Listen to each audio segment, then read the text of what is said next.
Analyzer, qui est disponible déjà depuis quelques versions, et les Jet Reports, qui est une nouveauté de quelques mois à peine. En fait, c'est maintenant disponible pour Dynamics GP.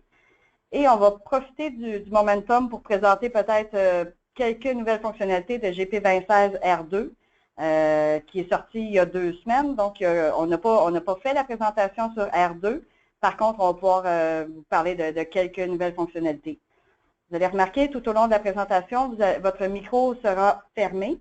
Il y aura une période de questions à la fin du webinaire. Ce sera possible de rentrer vos questions à travers le bouton questions dans le GoToMeeting, dans le GoToWebinar, pardon. Donc, si vous avez des questions, n'hésitez pas à utiliser le GoToWebinar, les questions là-dedans. Et maintenant, on peut débuter avec, ça va être Jacinthe qui va débuter, avec les nouveautés de Dynamics GP216. Alors voilà, bonne session. Bonjour, alors moi c'est Jacinthe, comme je l'ai dit, puis je vais vous parler des nouveautés GP216. Vous allez voir que le rythme de ma présentation va assez vite parce que j'ai beaucoup de choses à dire, donc si vous avez des questions, n'hésitez pas de les poser via le GoToWebinar et on va y répondre à la fin. Aussi, une autre chose que je voulais dire, c'est qu'on utilise GP en anglais. Alors, désolé pour ceux qui utilisent GP en français normalement, mais on a décidé de le présenter dans le GP anglais. Donc, si je commence, les nouveautés GP216, c'est au niveau du client web, du module financier et distribution. Il y a aussi des améliorations au Smartlist Designer et des améliorations au workflow. Et je vais aussi vous montrer quelques nouveautés super intéressantes de GP215 R2 pour ceux qui les ont peut-être manquées. Donc, au niveau du client web, les nouveautés sont l'accès mobile. Donc, ça, l'accès mobile, c'est une grosse nouveauté de 2016. Le client web est maintenant développé en HTML5 au lieu de Silverlight. Si vous êtes comme moi et que ça ne vous dit rien, ce que je viens de dire, en français, ça veut dire que le client web est maintenant disponible dans Internet Explorer, Chrome, Safari, Firefox et Edge. Et aussi disponible sur les tablettes Windows, Apple et Android. Donc, vraiment accessible par tout le monde. Pour tout le monde, excusez. La nouveauté suivante au niveau du client web, c'est une nouvelle fonctionnalité de recherche. Donc, je vais aller vous montrer ça directement dans le client web. En même temps, pour ceux qui ne le connaissent pas, ça va vous donner un aperçu. Donc, pour ouvrir le client web, c'est à partir d'un furteur. Donc, ce qui est vraiment intéressant, c'est que ça utilise le nom d'utilisateur Windows. Donc, pas besoin de rentrer le mot de passe à nouveau, comme dans l'application GP qu'on est habitué. Donc, un mot de passe de moins à l'entrée, qui est plutôt intéressant. Vous allez voir que ça ressemble beaucoup à ce qu'on est habitué de voir. On a la page d'accueil, ainsi qu'à gauche, tous les modules. La nouveauté GP216, c'est ici, la nouvelle icône pour les recherches. Ça nous permet d'entrer un critère de recherche et la boîte d'en haut nous montrerait toutes les fenêtres qu'on a présentement ouvertes qui correspondent aux critères de Sales. Ensuite, en bas, non seulement les fenêtres, mais aussi les rapports. Ensuite, en bas, ça va nous lister aussi toutes les fenêtres et rapports par rapport aux critères de recherche que j'ai entrés ici. Si j'avais des fenêtres ouvertes et que je voulais fermer toutes les fenêtres d'un coup, j'ai ce bouton-là aussi, Close All, qui ferme toutes les fenêtres en même temps. Donc, par exemple, si je veux ouvrir Sales Transaction Entry, je clique ici et ça l'ouvre directement. Donc, moins besoin de naviguer à travers tous les modules ici à gauche. Je vais aussi vous montrer la fenêtre du client web qui est semblable à celle qu'on connaît, mais il y a des petites différences. Donc, je vais ouvrir une facture, donc celle-ci. Et vous allez voir, normalement, on aurait, à côté de Customer ID, on aurait une flèche bleue pour ouvrir le détail du client. Et ici, à côté de Item Number, on aurait aussi une flèche bleue pour ouvrir le détail de l'item. Dans le client web, ils ont mis ça sous des onglets à travers la même fenêtre. Donc, ce n'est pas d'autres fenêtres qui s'ouvrent, c'est à travers la même fenêtre. C'est juste pour vous montrer un aperçu là, du client web. Ça fait le tour des nouveautés par rapport à ça. Les prochaines nouveautés au niveau du module financier. Le module de réquisition, qui est disponible depuis la version 2013 R2, sont maintenant compatibles avec le module Project Accounting. Donc, on peut faire des réquisitions à travers le module de projet. Il y a aussi un nouveau rapport d'exception qui est disponible lorsqu'on importe un budget. Lorsqu'on importe un budget, le paiement par carte de crédit au niveau des lots est disponible maintenant. Un nouveau format de fichier IFT pour la banque Scotia. Un dépôt automatiquement créé et comptabilisé au niveau des encaissements et un ajout au niveau de la sécurité de Analytical Accounting et de l'accès aux dimensions. Donc, je vais aller vous montrer ça directement dans GP. Je vais fermer le client web. Et on va ouvrir GP, le GP que la plupart d'entre vous, là, vous êtes habitués.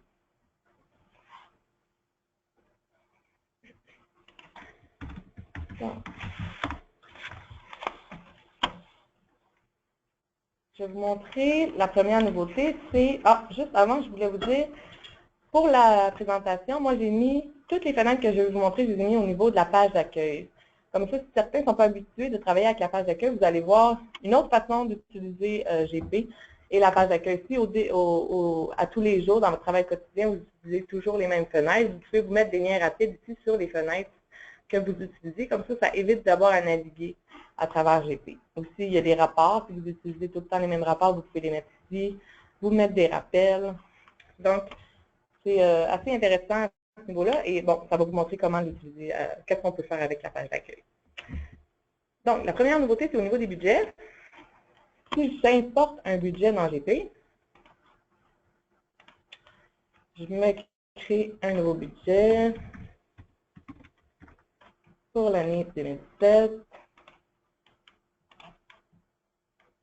Je choisis mon budget en Excel et je fais l'import. La nouveauté 2016, c'est ce rapport-ci qui va vous montrer s'il y a des comptes qui n'existent pas dans votre rapport, dans votre budget Excel ou encore des comptes qui sont dédoublés. Donc, vous voyez, dans mon budget, j'avais fait ce compte-là qui n'existait pas et là, le rapport m'indique que le compte qui n'existait pas n'a pas été importé. La deuxième ligne, c'est que j'ai un compte qui était dédoublé. Donc, ça me dit d'aller vérifier dans GP les montants qui se sont importés pour s'assurer que tout est correct. Donc, malgré le mute du GoToWebinar, je crois avoir entendu des « wow ». En effet, c'est une nouveauté vraiment intéressante de 2016. Donc, la nouveauté suivante, c'est le paiement par carte de crédit qui peut être intégré à la génération des lots de paiement. Donc, ça évite d'utiliser les paiements manuels. Premièrement, pour utiliser les paiements par carte de crédit, il faut faire le paramétrage de notre carte de crédit. Donc, par exemple, moi, j'ai ma carte de crédit Visa qui est associée à mon fournisseur Visa. Pour créer mes lots de paiement, une bonne pratique, je vais vous montrer pour créer les lots de paiement, c'est d'utiliser la priorité de paiement. Peut-être certains d'entre vous l'utilisent déjà, mais peut-être d'autres, vous allez trouver ça intéressant. Donc, je sélectionne mon fournisseur. Juste pour vous montrer, dans les options, ici, j'ai mis ma priorité de paiement VIS pour Visa, mais j'aurais pu écrire n'importe quoi. Donc, ce fournisseur-là, je suis en train de dire que je veux le payer par Visa. Si je m'en vais créer mon lot,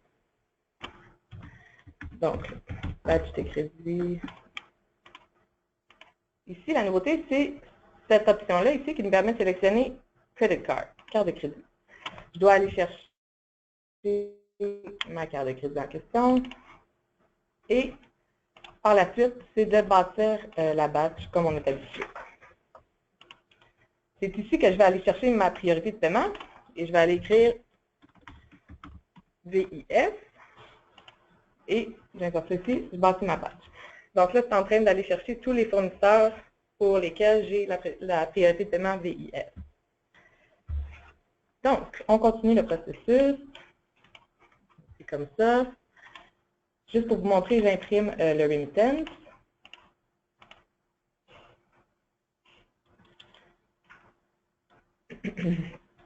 Et vous allez voir, dans mon remittance, j'ai 4 pages, donc je suis en train de payer 4 fournisseurs.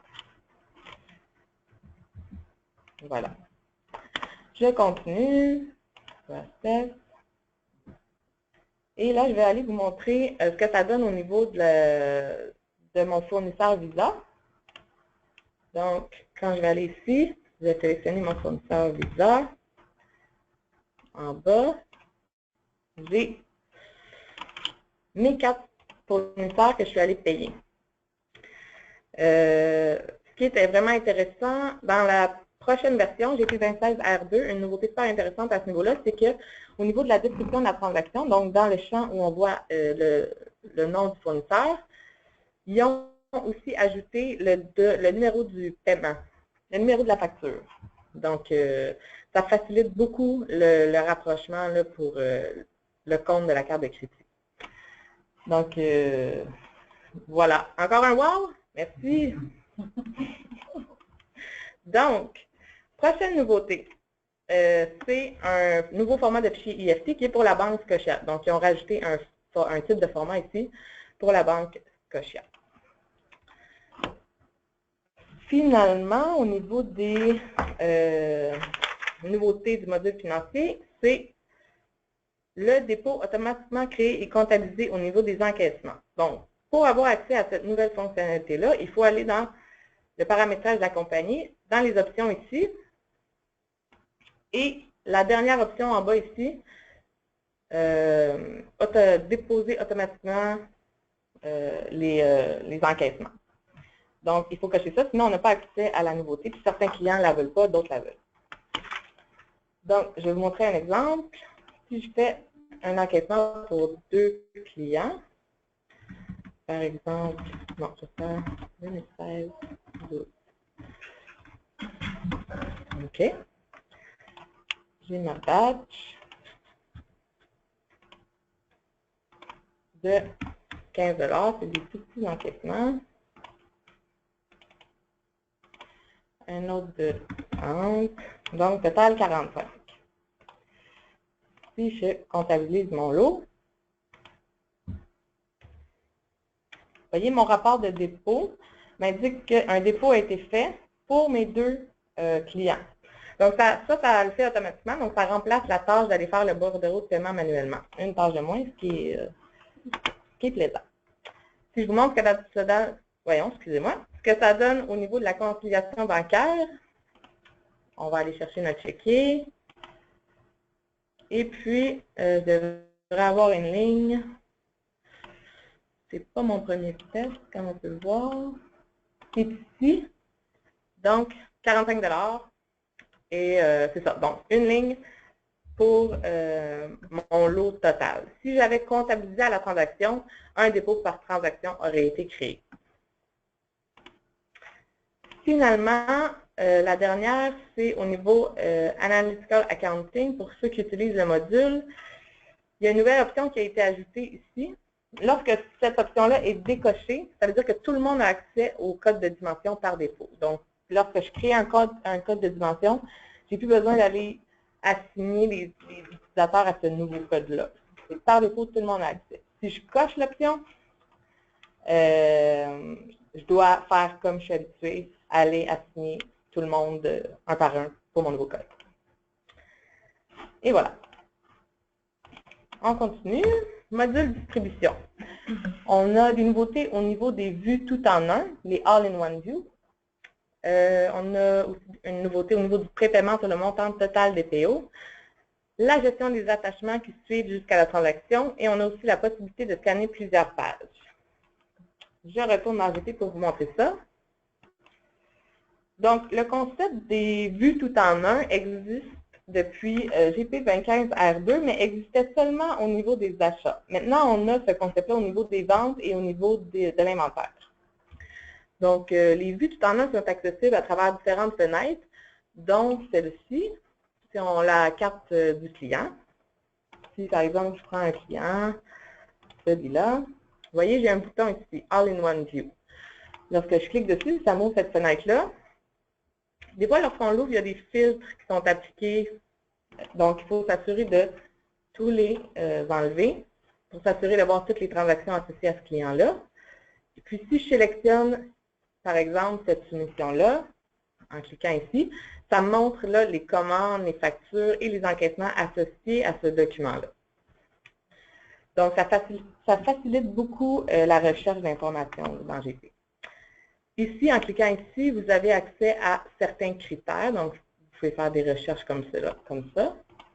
Et aussi, dans les options, si vous n'utilisez pas les soumissions, par exemple, vous pouvez décocher soumission et puis vous ne verrez pas là, la colonne ici. Donc, on peut personnaliser ça à nos besoins. Une autre façon de voir, d'utiliser ce concept de vue-là tout en un, c'est d'aller ici, par exemple, si je prends le même client, je sélectionne ma facture ici, je clique ici, ça va me sortir seulement les transactions qui sont associées à la facture que j'avais sélectionnée dans mon autre fenêtre. Donc, ça peut être intéressant aussi de cette façon-là de l'utiliser. Un autre, au niveau du module d'inventaire, si j'utilise cette fenêtre-là, par exemple, on peut sélectionner un item, un site, et j'ai mon bouton ici.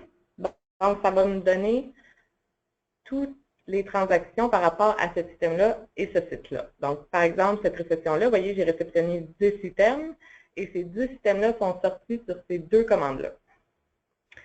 Donc, encore une fois, ça facilite beaucoup la recherche d'informations.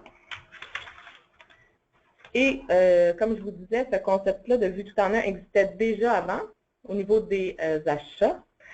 Donc, si je vous montre de quoi ça a l'air, pour ceux qui ne le connaissent pas, c'est la même chose. Si je sélectionnais un fournisseur, j'ai mon bouton ici, puis tous mes documents ici sont par rapport à ce fournisseur-là, sont montrés.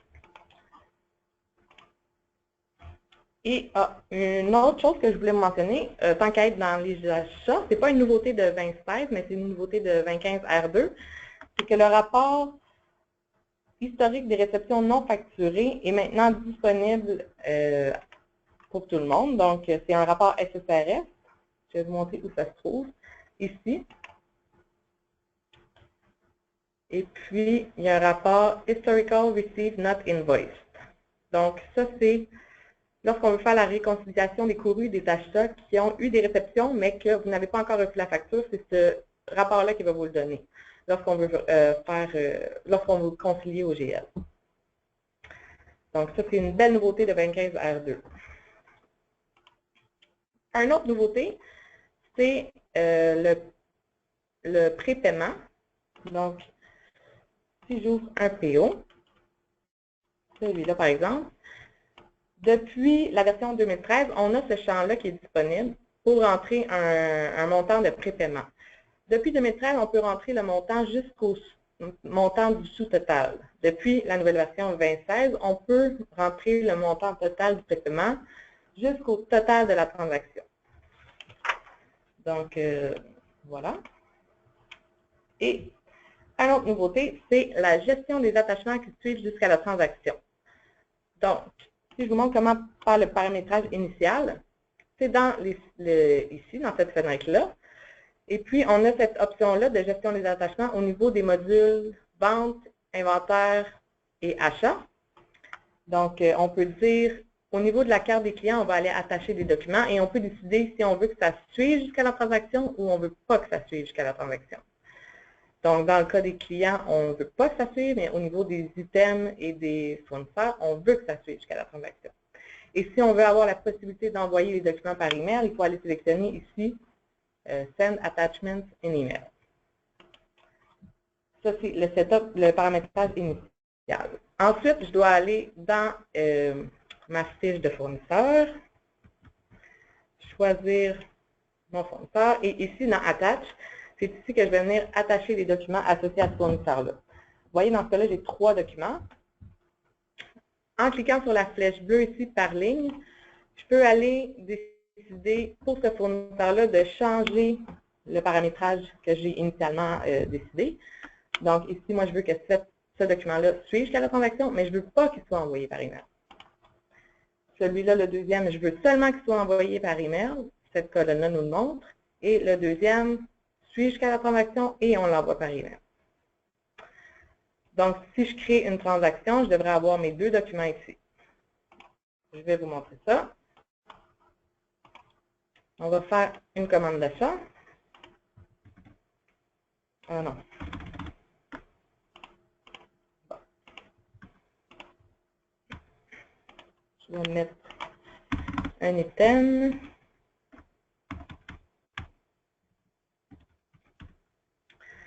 Donc, ici, on a le même bouton, Attach. J'ai mes deux documents. Celui-ci, on ne peut pas l'envoyer par email. Celui-ci, on peut.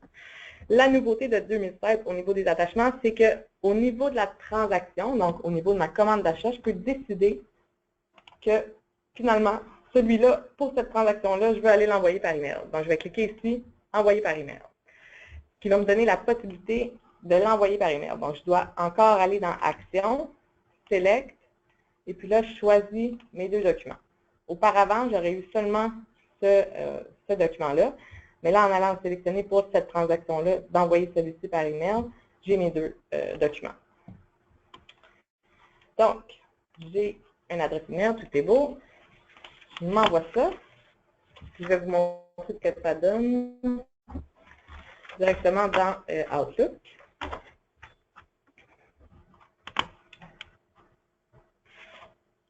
Ça, c'est pas long. Donc, comme ça, je vais faire un système receive. Et c'est mon négociant ici qui va recevoir le document, le email. Des fois, il faut le faire deux fois. Bon, le voilà. Donc, j'ai mon PO et j'ai mes deux documents. Donc, ça, c'était pour cette nouveauté-ci. Ça fait le tour des nouveautés du module de distribution. Si je m'en vais ici, les améliorations au SmartList Designer. On a une nouveauté au niveau de la modification d'un favori, de l'export en format nombre, l'import-export d'un SmartList Designer et nos favoris SmartList Designer sont maintenant disponibles dans les options de SmartList. Je retourne dans GP pour vous montrer ça. Donc, ceux qui ne sauraient pas, SmartList Designer, c'est un outil qui a été introduit en GP2013 R2. Si je m'en vais dans mes SmartList,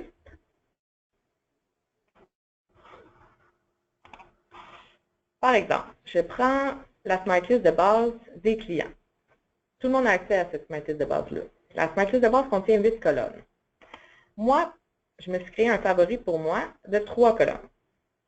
Mais finalement, moi, je vais me créer un SmartList Designer par rapport à mon favori. Je clique New ici, ça m'ouvre SmartList Designer, puis voyez-vous, ça prend seulement mes 3 colonnes de mon favori. Auparavant, ça aurait pris les 8 colonnes de la SmartList de base des clients. Donc, beaucoup plus facile de créer un SmartList Designer à partir d'un de nos favoris. Ça, c'est la nouveauté. Si je me crée un favori, un SmartList Designer, c'est-à-dire, OK. Ça le crée ici, ce qui m'amène à vous montrer la prochaine nouveauté, qui est l'export en format nombre. Donc, si je voulais, voyez, cette colonne-là contient des nombres. Auparavant, lorsque je l'exportais en Excel, ça exportait en format texte. Donc, j'avais des manipulations à faire dans Excel pour pouvoir faire des sommes ou des calculs. Maintenant, lorsque j'exporte en Excel, j'ai ma somme directement ici. Donc, beaucoup moins de manipulations à faire, ce qui est super.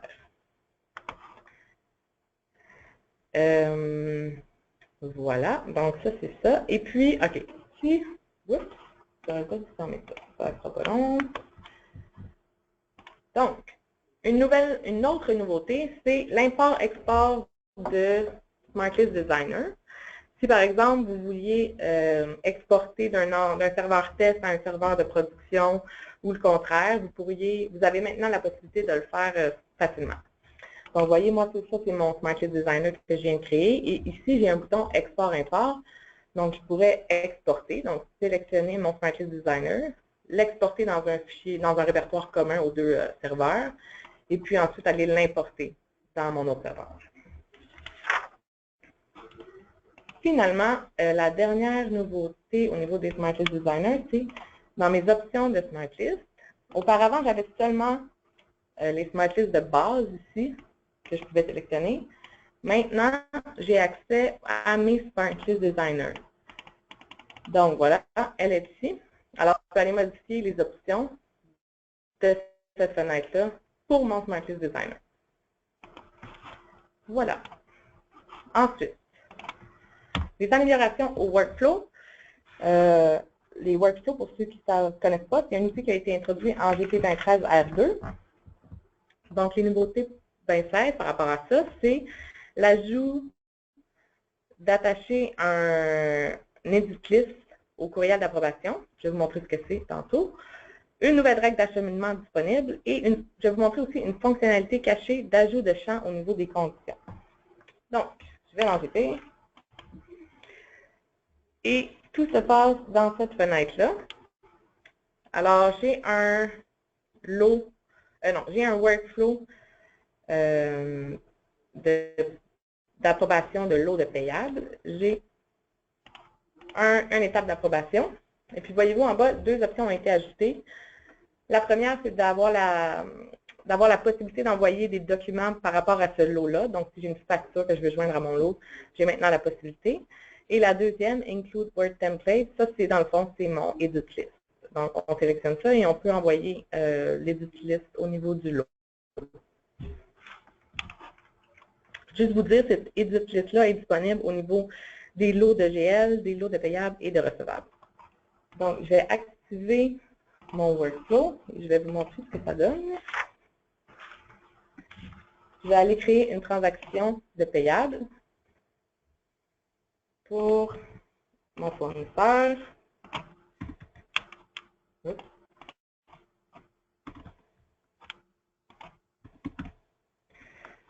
Je vais mettre ça dans un lot.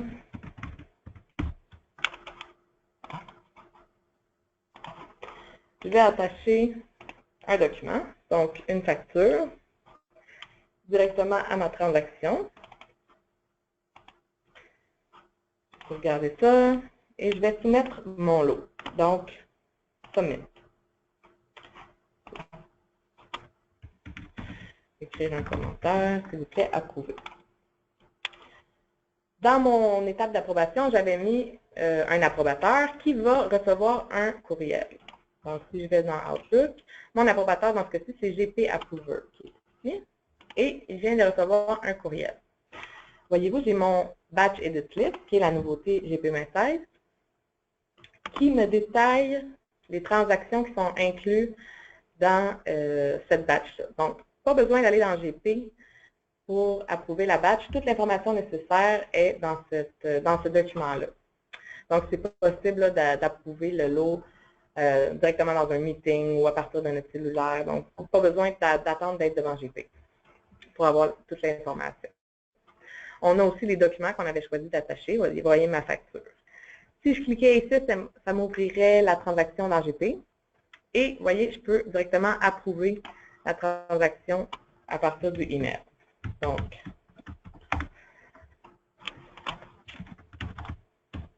bon, on va dire.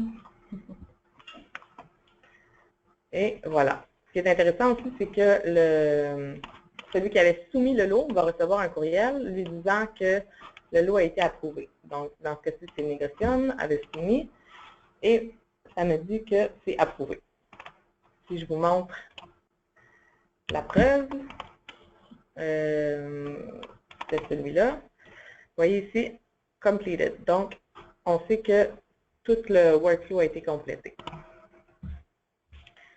Donc, ça, c'est ma nouveauté, ma première nouveauté. Ensuite, si je retourne ici, je prends un autre workflow ici, dans lequel j'ai deux étapes d'approbation. La nouveauté ici, c'est ici. Dans le fond, si cette condition-là n'est pas rencontrée, auparavant, j'avais juste de terminer le workflow, end the workflow path. Maintenant, j'ai deux règles supplémentaires qui est continue to the next step, donc continuer à la prochaine étape, ou rejeter le workflow. Finalement, la fonctionnalité cachée non documentée que je voulais vous montrer, ça c'est un peu plus technique. Vous allez voir, c'est du GP avancé, mais si vous utilisez les workflows vous allez trouver ça vraiment intéressant parce que ça ajoute beaucoup de possibilités. Donc, si je sélectionne mon outil, premièrement, pour avoir accès à cette fonctionnalité cachée-là, il faut aller dans le dex.ini. Le fichier dex.ini se trouve dans le répertoire de GP. C'est assez technique, mais bon. Ici, pour mettre cette ligne-là, normalement, elle est à false, il faut la mettre à true. Lorsqu'on a fait ça, ici, normalement, quand on ouvre la petite flèche bleue là, que je viens de faire ici, ce que vous verriez de base, c'est seulement cette fenêtre-là. Vous ne verriez pas là, ces trois onglets-là.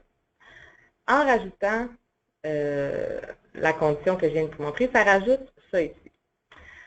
Ce que ça fait, l'ajout de cette condition-là, c'est que normalement, les champs qu'on a de disponibles pour faire nos conditions sont ceux-là. On a ceux-là de base. On peut faire ici Display Extended Field List. Ça en rajoute un peu.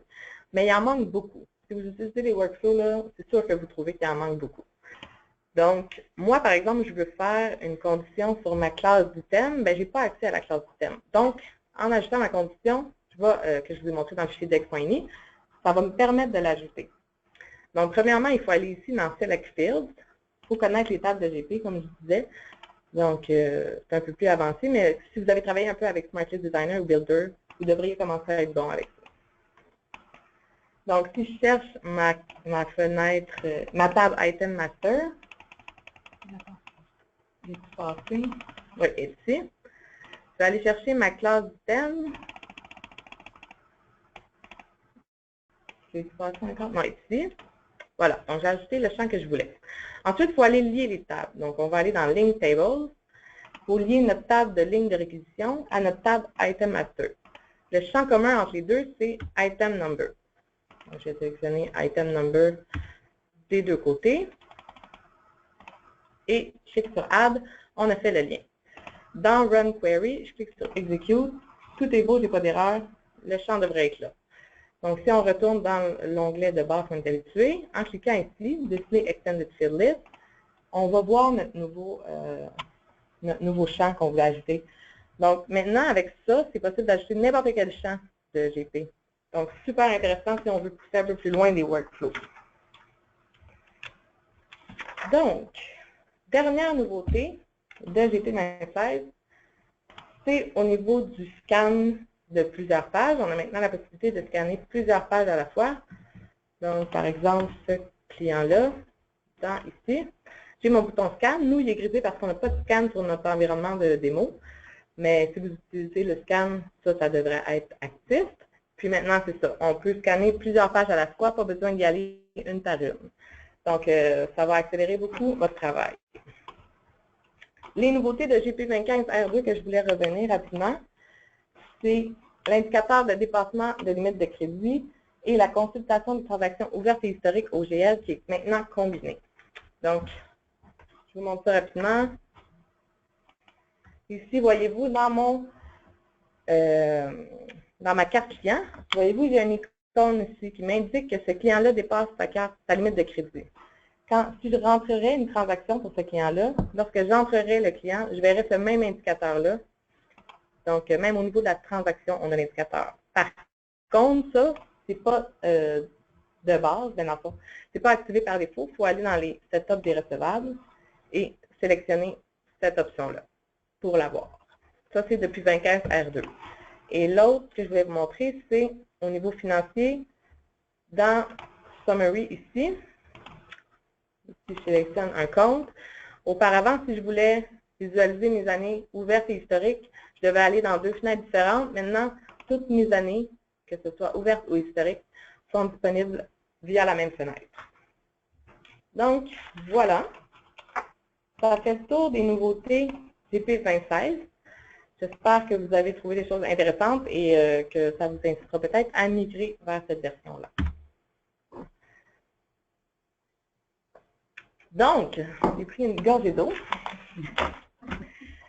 Le prochain sujet, c'est Business Analyzer. Business Analyzer, pour ceux qui ne connaîtraient pas, c'est une application qui permet de regrouper et visualiser des rapports, des graphiques et des indicateurs de performance. Ça, cet outil-là, c'est disponible depuis GP 2013. On peut y accéder sur des tablettes via la page d'accueil dans GP et aussi une application standalone qui existe pour ça. Oups, pourquoi ça a reculé? Attendez une minute. OK. Donc, l'application sur les tablettes s'appelle Microsoft Dynamics Business Analyzer et le logo, c'est celui-ci. J'ai mis des impressions d'écran juste pour vous montrer de quoi ça avait l'air. Donc, on a des graphiques. On a aussi la possibilité de faire des drill down dans les graphiques. On a d'autres graphiques, on a des indicateurs de performance, des KPI. Puis aussi, on a la possibilité de visualiser des rapports. Par exemple, on a la possibilité de visualiser des rapports de Management Reporter. Donc, ceux qui l'utilisent, c'est super intéressant. Les deux autres façons qu'on peut utiliser Business Analyzer, c'est via la page d'accueil dans GP et il y a aussi une application standalone. Donc, je vous montre ça dans GP. Encore une fois, au niveau de la page d'accueil, donc vous voyez qu'il y a beaucoup de choses à faire avec la page d'accueil. Vous voyez, j'ai des graphiques ici. Ça, c'est mes graphiques qui proviennent de Business Analyzer. Je peux en ajouter autant que je veux, puis c'est vraiment ceux que je veux. Il faut aller dans Customize this page ici. Et j'ai l'option Business Analyzer. Donc, on doit la cocher. Et dans la flèche bleue, à gauche, j'ai mes rapports disponibles et à droite, j'ai mes rapports sélectionnés. Si vous aviez créé vos propres rapports SSRS, certains de nos clients sont capables de créer leur propre rapport avec SSRS. Donc, vous les verriez à gauche dans les rapports disponibles et vous pourriez les afficher dans votre page d'accueil. La troisième façon d'utiliser Business Analyzer, c'est via une application. Donc, si je l'ouvre, c'est le même principe. Ça nous montre des rapports et des graphiques. En bas, c'est tous ceux que j'ai sélectionnés qui, moi, m'intéressent. En haut, c'est le rapport sélectionné en bas, juste en plus gros. Donc, ici dans Options, vous pouvez aller décider à quelle fréquence vous voulez mettre à jour vos rapports. Et c'est dans Report Selection que vous allez sélectionner les rapports qui vous intéressent. Les autres options qui s'offrent à nous dans l'application, c'est View Report. Donc, par exemple, pour ce rapport-là, je veux plus d'informations. Donc, je clique sur View Report, ça m'amène ici. Je peux faire du drill down. Donc, je suis rendu là, dans un autre rapport. Ça m'amène ici. Je veux plus d'informations à ce niveau-là. Je clique ici. Ça me donne toute la liste des transactions qui sont par rapport à mes 180 jours et plus. Donc, en plus, en cliquant sur le document ici, ça m'ouvre la fenêtre directement dans GP.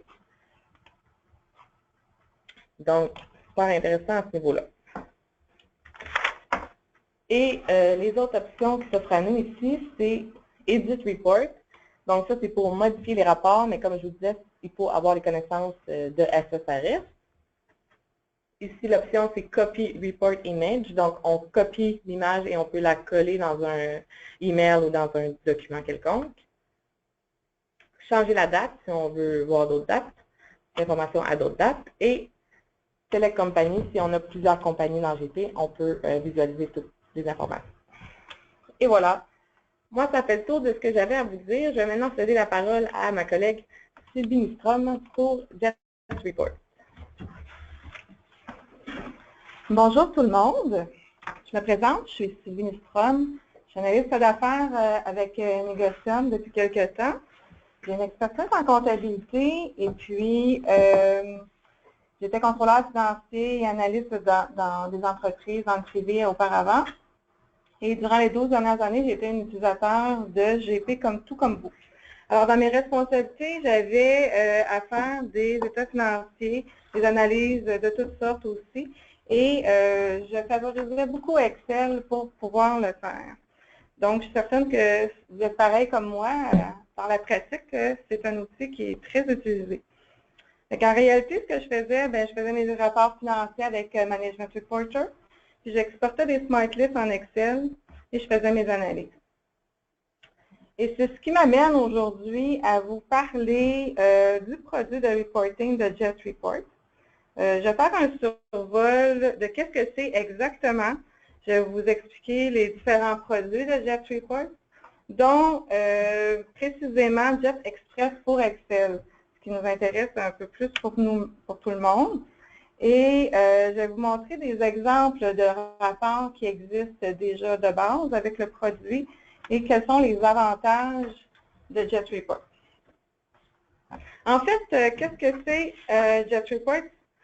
Eh bien, c'est un nouveau produit qui a été développé en collaboration avec Microsoft pour vous offrir une autre alternative de reporting aux utilisateurs, entre autres, de GP, AX et NAV, et ça, tout en Excel.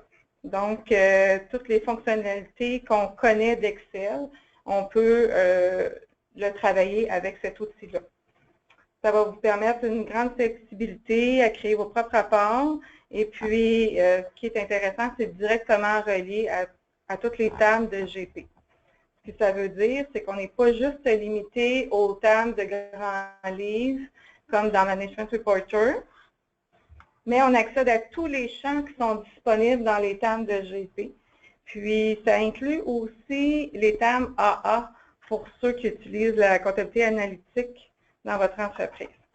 C'est un très bel avantage de voir qu'est-ce que ça peut faire.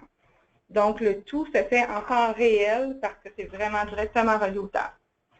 Donc, quels sont les produits de Jet Report? Jet Report en contient 3 pour GP, Jet Express pour Excel et Jet Professional. En réalité, ce sont 2 produits qui se font sous forme d'add-in en Excel. Donc, lors de l'installation, ça ajoute à la barre de menu Excel un ruban Jet. Puis, ce ruban-là contient plein de fonctionnalités pour pouvoir créer vos rapports. Jet Professionnel, par contre, en a un petit peu plus quand on installe la version Express. Certaines fonctionnalités restent non accessibles. Elles sont là, mais en grisé. Le produit Jet Enterprise va s'adresser plutôt à des entreprises qui ont peut-être plusieurs sources de bases de données GP ou d'autres sources de données pour pouvoir créer leur rapport sous forme de cube parce que c'est accessible de cette manière-là. Donc, ça fait les rapports aussi en Excel, mais d'une façon encore plus facile à utiliser. Vous allez pouvoir en faire des rapports BI, des tableaux de bord. C'est accessible aussi sur mobile, la tablette et le web. Jet Express est gratuit. Donc, je vous invite à l'essayer. Car en l'installant, vous allez avoir accès à environ 35, en tout cas plus ou moins 35 rapports qui vont être disponibles déjà prédéfinis dans l'environnement. On peut y accéder avec un petit carrousel qui a été fait pour ça ou directement dans le répertoire des rapports. Donc, vous allez pouvoir vous amuser à les regarder, les modifier, les personnaliser, puis aussi apprendre à créer vos propres rapports à partir d'une feuille vierge en Excel. Bien sûr, ça va vous prendre une certaine formation pour connaître les bonnes pratiques pour pouvoir créer ces rapports-là et des connaissances de base de Jet Report. Si vous avez déjà une certaine connaissance des tables de GP, bien, c'est certain que ça va vous rendre la vie un petit peu plus facile. Maintenant, moi, j'ai sélectionné des exemples de rapports à vous montrer. Il y en a vraiment beaucoup, comme je vous disais. Genre, je ne vous les montrerai pas tous. Je les ai sélectionnés par les rapports financiers comme nos états financiers, bilans, état des résultats, balance de vérification. Au niveau vente marketing, des rapports de vente et une analyse financière. Mais je veux juste vous dire que pour l'objectif d'aujourd'hui, les rapports que j'ai sélectionnés, c'est ça, je ne les ai pas créés, ils étaient déjà là. Puis ce que je veux faire, c'est juste vous montrer de quoi ça a l'air. Je ne vais pas vous montrer comment on le fait. Alors maintenant, je vais passer en mode démonstration. Ça va être un instant. OK. Je vais en faire en RGP. Je vais vous montrer. Oups, Business Analyzer. On va juste le fermer. L'icône se ressemble. Ici, c'est l'icône du carrousel de tous les rapports. Si on se promène dans ce carrousel, on passe des flèches de gauche à droite, comme je vous les montre. Puis, le petit icône à côté de la flèche à gauche, à droite, excusez-moi, quand on clique sur cette icône, ça nous amène une information sommaire du rapport, ça nous le décrit et ça nous dit de quelle source ça provient et à quel utilisateur, à quel rôle que ça doit faire effet.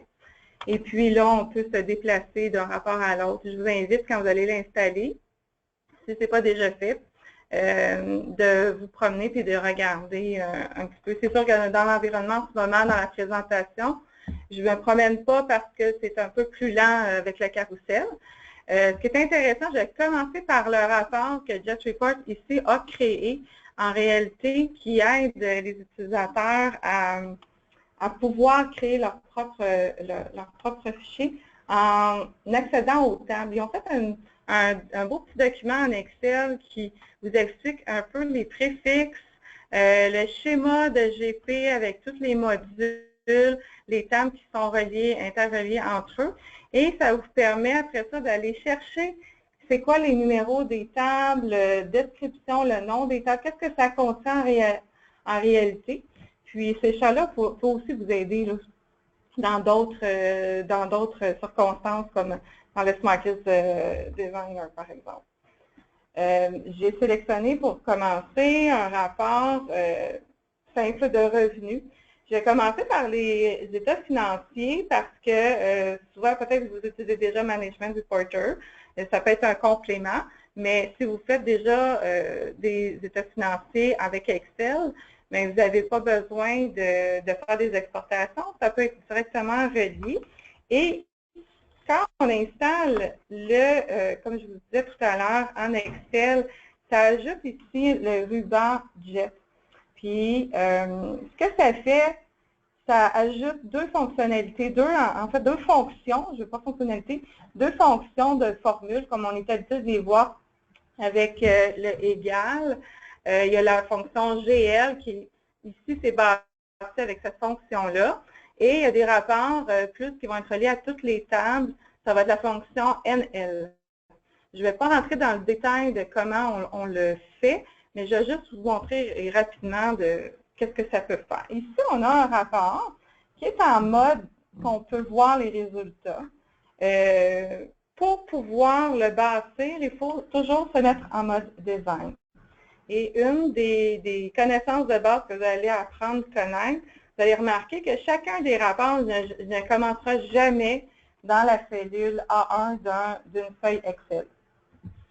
Parce que les lignes du début et les colonnes du début sont réservées à préparer les critères de notre rapport et de dire si on veut, avec toutes sortes de fonctions fit, hide et tout ça, toutes sortes de critères. Écoutez, je ne vais pas vous rentrer dans ce détail-là, ça fait partie dans le fond de la formation.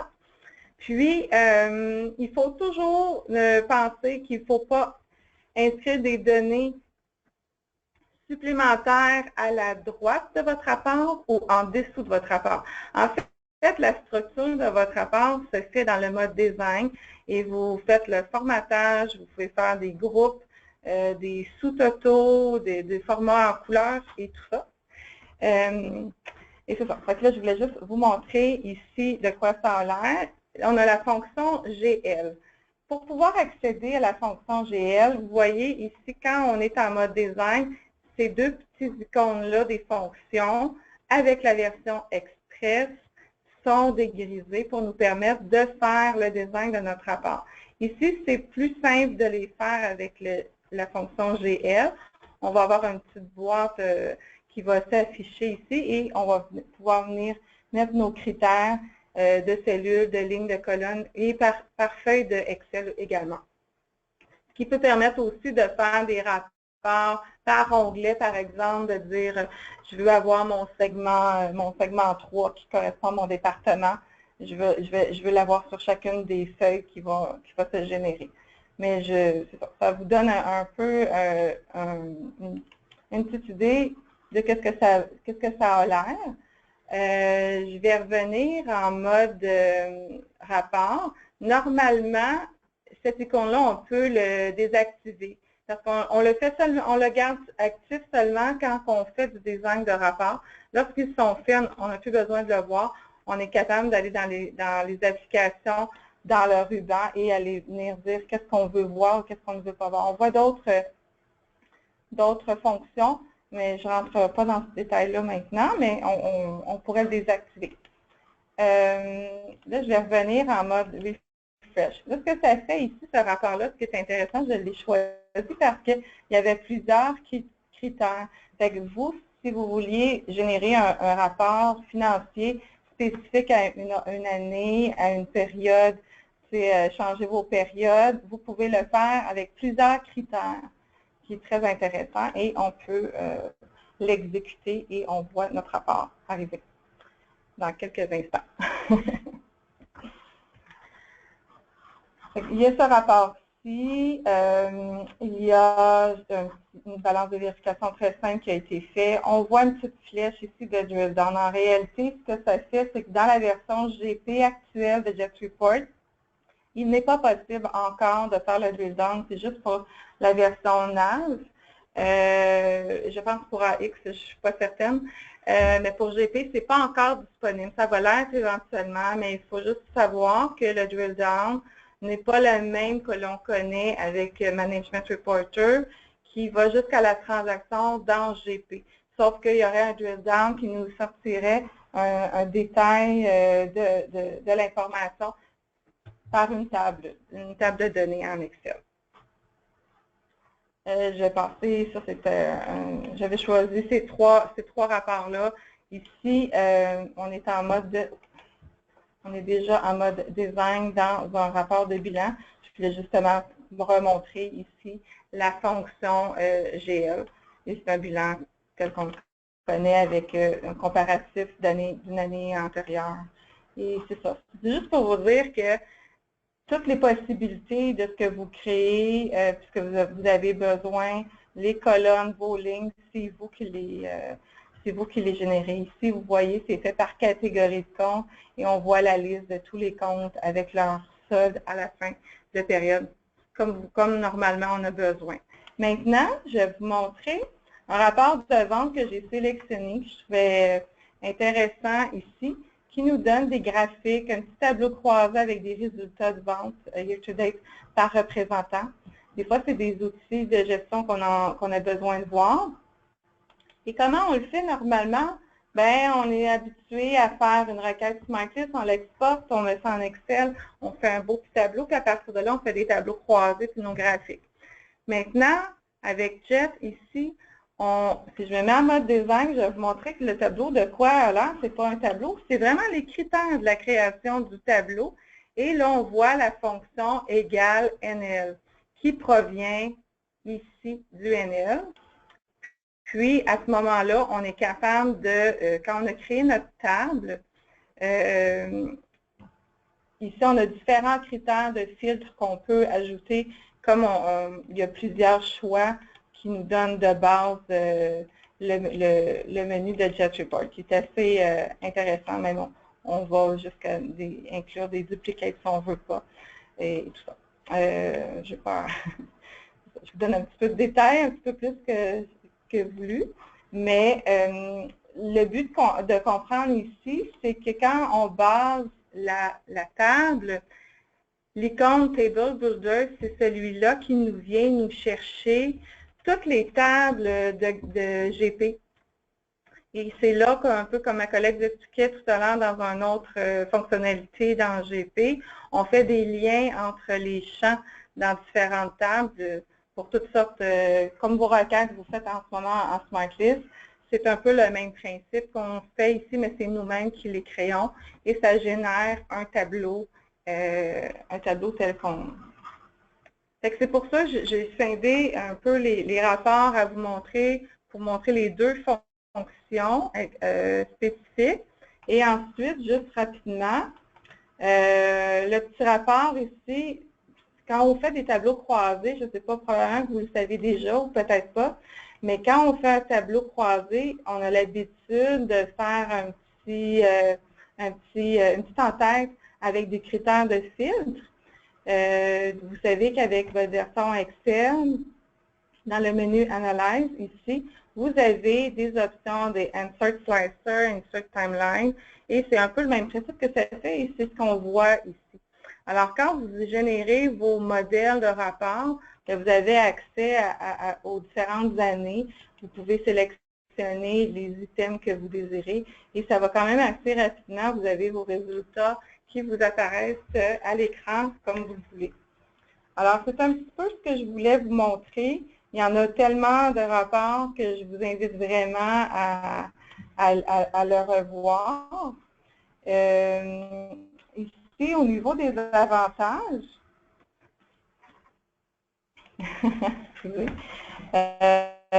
des avantages de JetReport, bien, vous voyez bien qu'il n'y a aucune exportation de données à faire. Vous n'avez pas besoin de faire vos copier-coller, vous n'avez pas besoin de ressaisir vos formules, recréer vos tableaux. C'est les habitudes qu'on a de toujours refaire les mêmes étapes, mais c'est déjà fait une fois.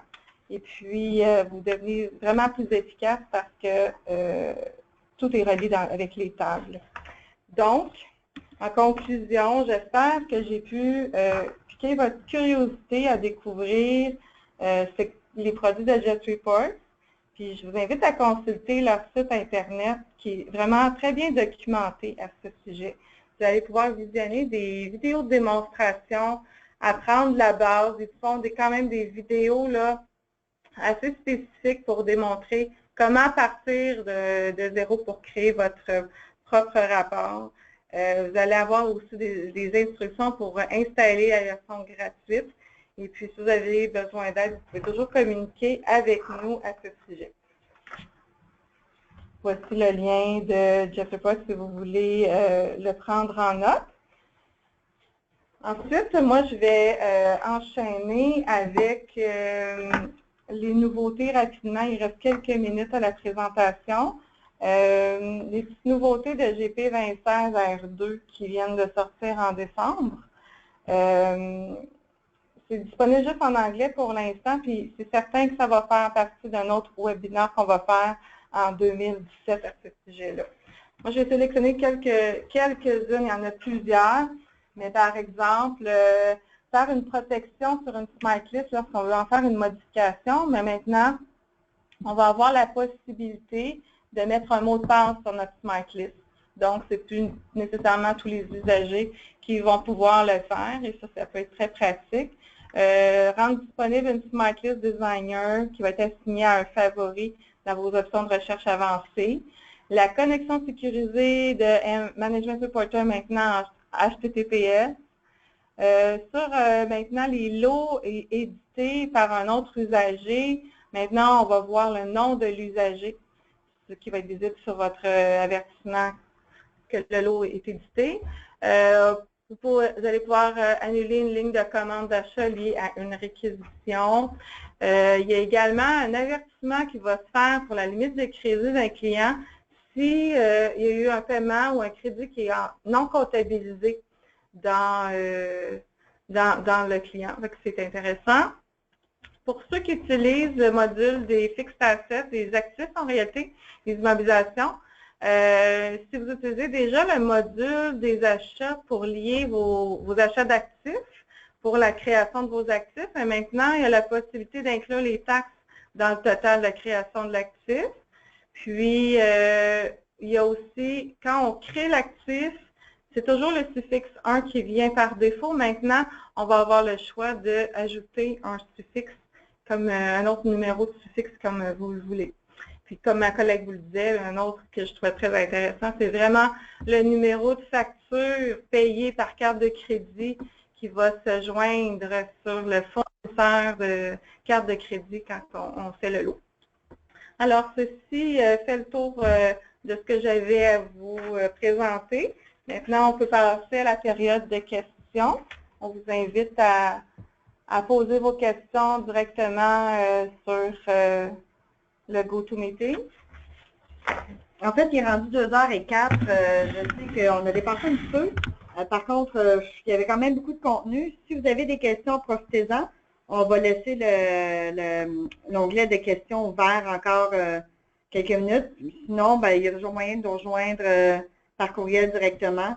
Donc, on pourrait y aller tout de suite avec des questions si vous en avez. Puis, à date, ça ne semble pas être le cas. Tabarouette, on est efficace! Mais si jamais il y a des choses qui sont un peu nébuleuses, n'hésitez pas à nous envoyer des courriels. Là. On a une question?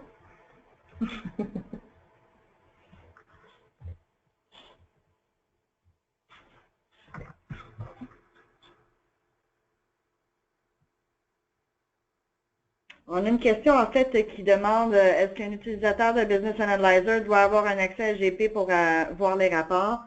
En fait, si la question c'est est-ce qu'il doit avoir une licence GP? La réponse c'est non. Par contre, s'il veut pouvoir faire du forage pour pouvoir aller voir la transaction directement dans GP, oui, dans ce cas-là, ça prendrait une licence GP.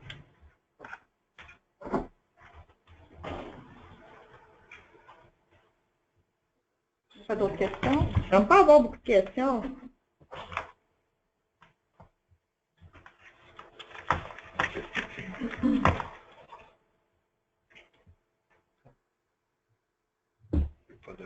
Parfait. Ben, s'il n'y a pas de questions, on va arrêter ça maintenant. Il est 2h06. On a débordé un petit peu, désolé. Donc, n'hésitez pas si vous avez des questions. Vous pouvez nous contacter par courriel. Ça nous fera plaisir de vous répondre. Merci beaucoup d'avoir participé à notre webinaire aujourd'hui. Puis, félicitations à nos amis qui ont présenté. C'était très intéressant. Alors, merci. Bonne fin de journée.